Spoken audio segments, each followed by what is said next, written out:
Hello, friends. Welcome to Creative Medicine. In this lecture, we will learn about Tuberculosis of the genital tract is considered in the following conditions.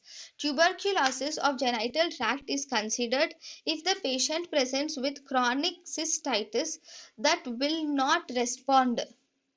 Chronic cystitis which is not responding to the adequate treatment.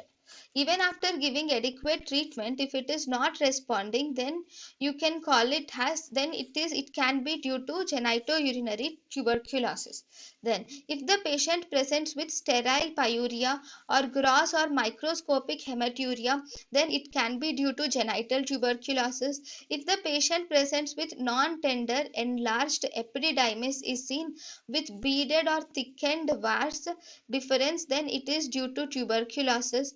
Presence of chronic draining scrotal sinus, or if there is induration or nodule formation or induration or nodule of prostate is seen along with the thickening of the seminal vesicles. If these are present, then always you should consider genital tuberculosis. thank you and thank you for watching.